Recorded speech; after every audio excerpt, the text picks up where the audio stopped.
J'en arrive à la deuxième déviation qui est les sites pornographiques. Et si vous le permettez, j'aimerais un tout petit peu m'attarder sur le sujet. Cet ennemi fait partie des géants.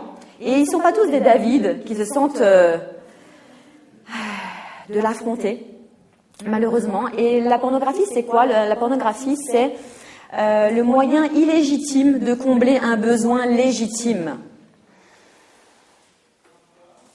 Sondage sur la pornographie. 90%, donc c'est IFOP, une étude sur l'image, qui a publié un sondage sur la pornographie à la demande d'un industriel de films X. Et les résultats sont assez troublants puisqu'on peut voir que 90% des Français ont visionné au moins une fois dans leur vie, tout ou en partie, une vidéo pornographique. 97% des hommes et 80% pour les femmes. Les jeunes déclarent avoir vu un tel film pour la première fois avant l'âge de 16 ans. Un tiers des consommateurs sont des femmes. De plus en plus de femmes aujourd'hui. Il arrive de plus en plus. Il y a même un bouquin là, qui vient de sortir, qui fait un tabac. Je ne sais pas si vous en avez entendu parler. C'est Yeah. Et en fait, c'est tout à fait.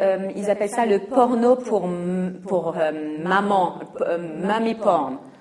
C'est vraiment un bouquin comme ça, un pavé comme ça. Et c'est mis dans les rayons des best-sellers et ça fait un carton pour les femmes. Et les femmes dans les interviews disent ah, c'est super, il y avait tellement de bouquins pour les gars, aujourd'hui on a le nôtre. Okay. Oui, un tiers des consommateurs sont des femmes et la petite touche, c'est quoi? C'est que la journée où l'on regarde le plus ce genre de film serait le dimanche. Selon les stats, toujours selon les sondages. Ça coûte rien, Ça leur coûte une connexion Internet. C'est pas comme avant où il fallait se faufiler dans une presse, tenter de reprendre un bouquin. Ça coûte rien aujourd'hui, ça ne ruine pas du tout comme une drogue. Mais le coût émotionnel, la culpabilité, l'hypocrisie, c'est les conséquences. Ça se passe incognito, on peut cacher notre dépendance, leur dépendance, ils peuvent la cacher durant des mois et à leurs proches, c'est vraiment grave. Et il faut comprendre que je voudrais vous expliquer.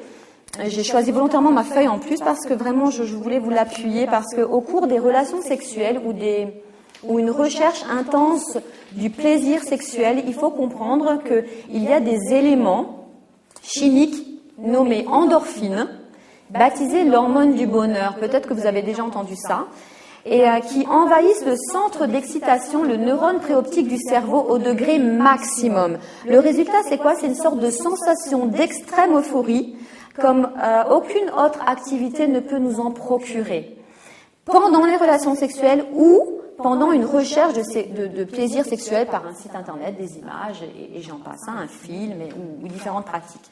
Le neurone préoptique est la partie de notre cerveau où nous expérimentons l'excitation. C'est la même partie qui est sollicitée, qui est boostée quand on fait un sport extrême. L'adrénaline, d'accord, vous voyez? Les sportifs de haut niveau, des fois, peuvent même expliquer qu'ils sont proches d'une extase quand ils sont au bout de leur performance, c'est vraiment la même partie du cerveau qui est sollicitée, c'est la même partie pour les relations sexuelles. Et beaucoup sont ceux qui qualifient l'endorphine de drogue naturelle. Lorsqu'on a expérimenté ces sensations extrêmes procurées par donc cette production d'endorphine, on ne peut plus s'en passer. On ne peut plus s'en passer, ça. On y a goûté, on en veut encore et encore et de plus en plus.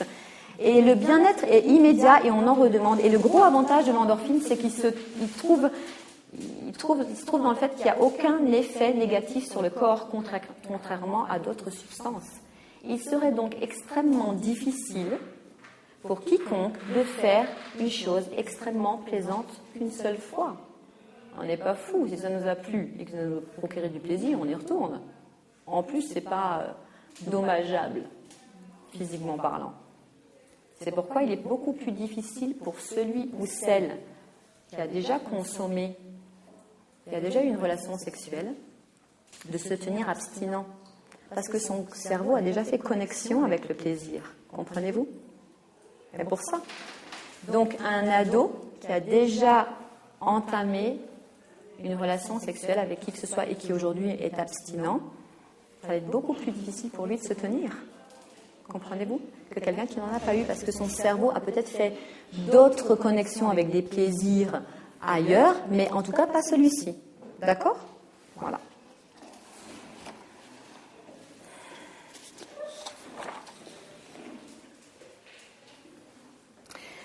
Dans les foyers sains, les enfants apprennent d'abord à être à l'aise, on va dire, avec leur corps, et les enfants élevés par des parents qui répriment ou dénient un peu les réalités sexuelles de la vie ont tendance à garder leurs pensées leurs pensées sur les sentiments sexuels, en tout cas, assez secrets, comme des secrets bien gardés.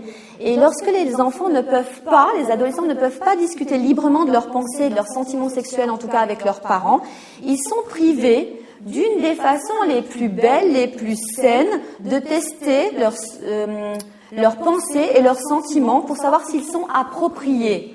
S'ils n'ont pas dans leur foyer la démarche, la liberté, le climat de confiance sur ce terrain-là, inévitablement les écoles, Internet, les pornographes vont s'en occuper et vont devenir des éducateurs sexuels de ces enfants-là. Ils voient que c'est tabou, inévitablement, ils n'iront pas. S'ils sentent qu'il n'y a pas moyen de tenter une conversation avec maman, papa ou le frère ou la sœur, ils iront ailleurs. D'accord? Les contacts, donc, avec ces images vont stimuler, avec les images pornographiques, vont stimuler le spectateur ou le lecteur d'un magazine à imiter et à reproduire les mêmes gestes qui sont décrits. Ces actes sont des gestes que le spectateur n'aurait jamais autrement posés. Le problème, c'est qu'on leur ment sur les relations sexuelles.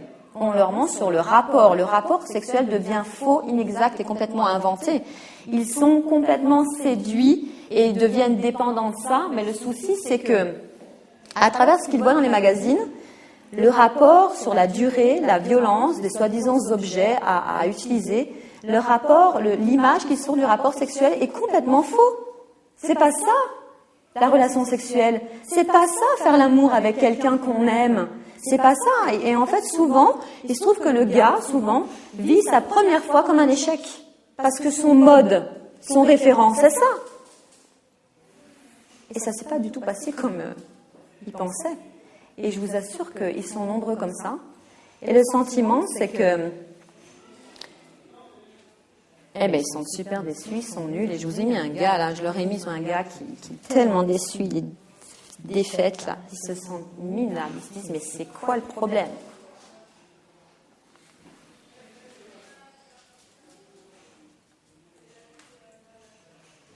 Pour parler de pornographie, pour apporter une sorte de traitement aux ados qui sont dépendants de la pornographie, vous devez rencontrer l'ado en privé.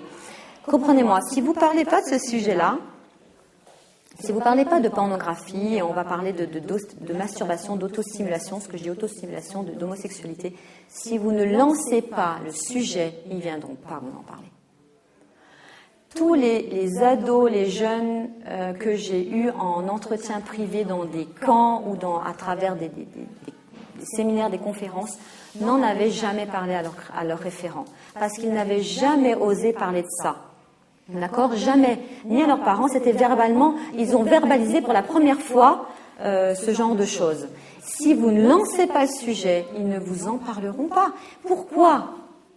Vous êtes leur moniteur. Vous représentez l'Église, quelque chose de propre, de saint, de beau, quoi. Et ils vont se sentir tellement mal. Par contre, si vous en parlez, c'est une porte s'ouvre. Vous me comprenez? Donc, si vous avez un ado comme ça, assurez-le qu'il ne peut rien vous dire que vous n'ayez déjà entendu. Il peut tout vous dire. Je vous le dis par expérience, ce que vous allez entendre, ça va vous dépiter. À l'intérieur, on est liquide. Mais il faut faire face. On ne sourit pas, on compatit, on écoute. Mais à l'intérieur, vous allez être vidé. Parce que d'abord, ils sont crash, ils vous disent des choses comme... et c'est souvent lourd. C'est très, très lourd ce qu'ils vivent. Ils ont des vrais combats là-dessus, je vous assure. Et ils ne sont pas dans les prémices, la plupart du temps, quand on en parle. C'est que c'est largement entamé, d'accord? Depuis longtemps, c'est là. Expliquez-lui qu'il est important et capital qu'il soit honnête avec vous. C'est très très important. Vous devez recueillir l'histoire au complet, c'est-à-dire quand ça a commencé. Ça a été quoi ta première image, ton premier film?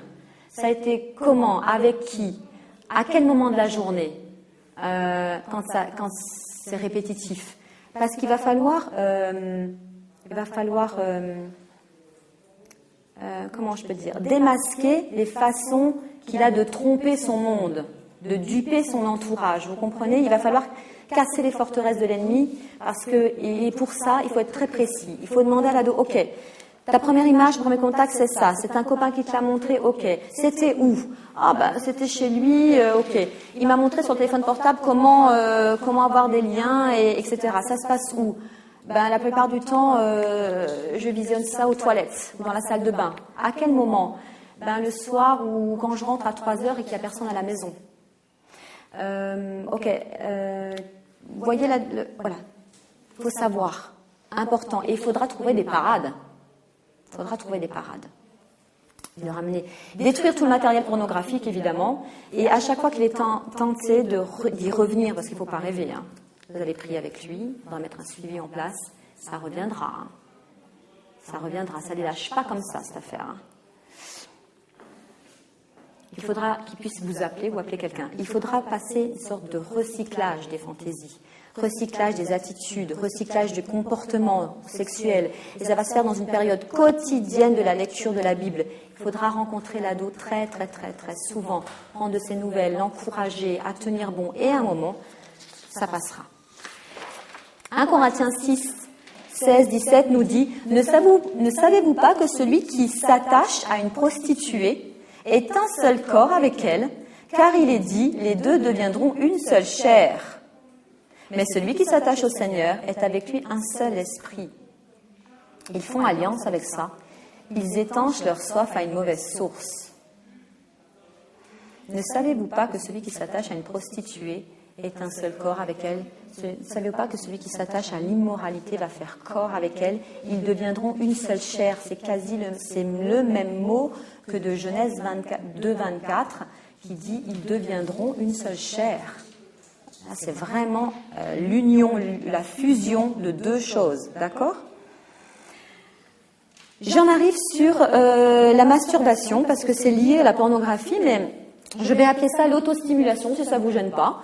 Si ça vous ennuie pas. Alors, qu'est-ce qu'il y a de mal, je dis souvent, avec l'autostimulation? Pensez-vous que la Bible parle de ce sujet?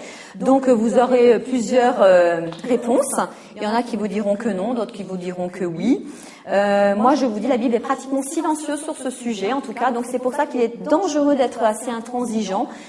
Souvent, on me cite le verset où Onan, peut-être que vous connaissez, où il est dit que Onan vient jeter sa semence à terre.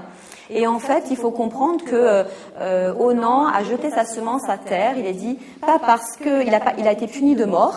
Hein, il n'a pas été puni de mort parce qu'il a jeté sa semence à terre. Il a juste été puni de mort parce qu'il a désobéi. Parce qu'en fait, Onan devait prendre la femme de son frère qui était mort pour épouse et lui donner une descendance, merci, et en fait, il ne voulait pas.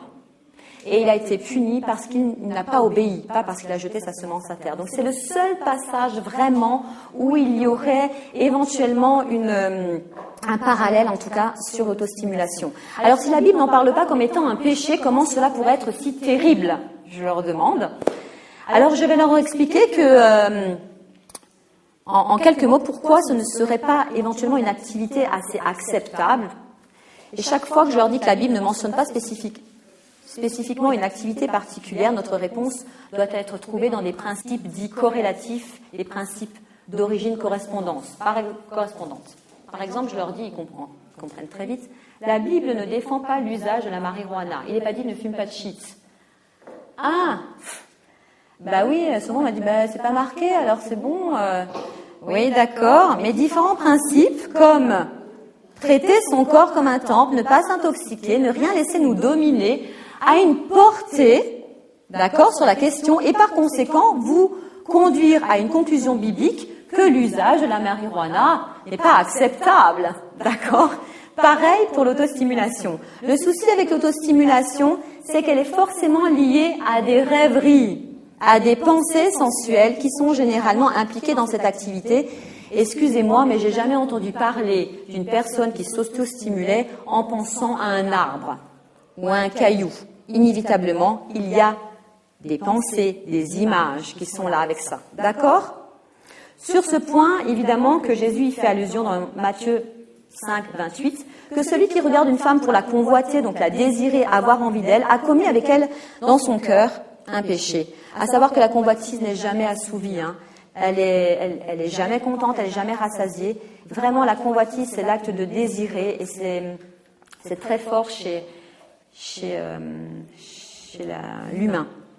Dans la pensée de Dieu, l'expression sexuelle doit être accomplie par deux personnes de sexe opposé, aboutissant à une saine et nécessaire dépendance l'un de l'autre. La masturbation vient empêcher cette dépendance voulue de Dieu.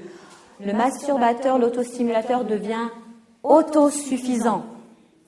Il s'autosuffit. Ils n'en sont pas conscients, mais ils vont amener ça dans leur mariage. Je ne peux pas le développer là, je le développe dans intimité conjugale, mais il faut savoir qu'inévitablement, à un moment ou à un autre, s'ils s'autostimulent, ils vont aussi le faire dans le cadre du mariage, même si les relations sexuelles viennent faire leur boulot, là. Mais inévitablement, ça peut venir entacher leur vie sexuelle dans le cadre d'un couple. Et en deux mots, on n'offre pas les 100% de notre sexualité à l'autre. Donc ça vient même voir diminuer. Des fois, la relation sexuelle est minoritaire devant l'autostimulation dans un couple. Donc il faut savoir doser et c'est important d'en parler. Il y avait un jeune garçon, l'âge moyen c'est à peu près entre 12 et 14 ans, hein, l'autostimulation, ça commence en tout cas par là. Il y a un garçon de 14 ans à la télé qui disait sur ça, une interview d'un jeune gars qui disait « C'est bon, c'est juste un substitut, c'est un produit de remplacement de la relation sexuelle. » Ok, c'est vrai, c'est un produit de remplacement. À leur âge, ils ne sont pas en couple et peut-être qu'ils n'ont pas de relation sexuelle, mais pour eux c'est ça. D'accord ? Et toute forme de pornographie ou tout usage d'image d'une autre personne pour des buts de convoitise est un péché. Ça devient un péché quand on cède des images sur ce terrain. Le souci, c'est que immédiatement après l'autostimulation, il y a immédiatement un sentiment immédiat de honte. Immédiat. Ils s'autocondamnent et ils se sentent coupables. C'est immédiat. Et ils se sentent souvent, les conséquences, c'est qu'ils sont seuls, ils sont vraiment perdus. J'ai mis juste une image comme ça, il est tellement seul, c'est rien au milieu de rien. Ils se sentent perdus parce que, vous savez pourquoi ? Parce que le problème, c'est qu'ils n'en parlent pas. Ils sont seuls face à ça et ils sont souvent emprisonnés parce qu'il y a un phénomène d'accoutumance qui se met en place. Et je vous assure que attention, le sujet n'est pas que pour les gars. Hein. Je tiens à le dire, on parle souvent d'autostimulation pour les gars, mais c'est pas ça. Hein. Les filles sont tout autant concernées. Hein. C'est pas un problème que de parler au féminin et au masculin. Et l'autostimulation vraiment est un vrai souci parce que vraiment il y a ce phénomène d'accoutumance, d'habitude qui s'installe et ça n'a vraiment pas comment s'en sortir. Je fais une petite aparté et là aussi c'est important. Je sais que c'est pas facile pour tout le monde de parler de ce sujet-là, mais par contre spécifiquement pour les garçons, les jeunes garçons ou même les jeunes adultes, je dis aussi qu'il y a souvent on me pose la question sur les éjaculations nocturnes. Le lit mouillé du matin du jeune garçon ou du jeune adulte, c'est physiologique. Il n'y a pas de problème avec ça. C'est une sorte de, si je peux imaginer, une sorte de soupape. Il faut bien que ça sorte parce qu'il faut comprendre que la relation sexuelle du côté masculin, c'est vraiment des pulsions qui sont là. C'est pas des pulsions du mauvais côté, mais ce sont des pulsions qui sont naturelles chez l'homme. Et il faut comprendre que, je vais un peu plus loin dans mon atelier, mais il faut comprendre que la sexualité a deux fonctions majeures, la reproduction, comme on va le voir, et le domaine du plaisir. Et Dieu a créé l'homme avec des pulsions, au départ, dans le but de la reproduction, dans le but de descendance. Donc, inévitablement, là aussi, je le développe avec les couples, et il faut comprendre tout ce phénomène-là. Donc, oui, les éjaculations nocturnes, c'est présent, mais il faut leur expliquer que c'est physiologique. Ils sont mal avec ça. Ils sont mal avec ça parce qu'ils savent pas quoi faire. Est-ce que c'est normal, pas normal? Toujours pareil. Est-ce qu'ils ont la liberté d'en parler chez eux? Peut-être pas. Peut-être qu'ils en entendront jamais parler. Peut-être que la maman, elle osera pas. Peu importe, on juge pas le pourquoi du comment. Mais vous devez avoir la liberté, au moins, de jeter l'information. Ils le sauront, ils seront moins mal avec ça. Peut-être que ça vient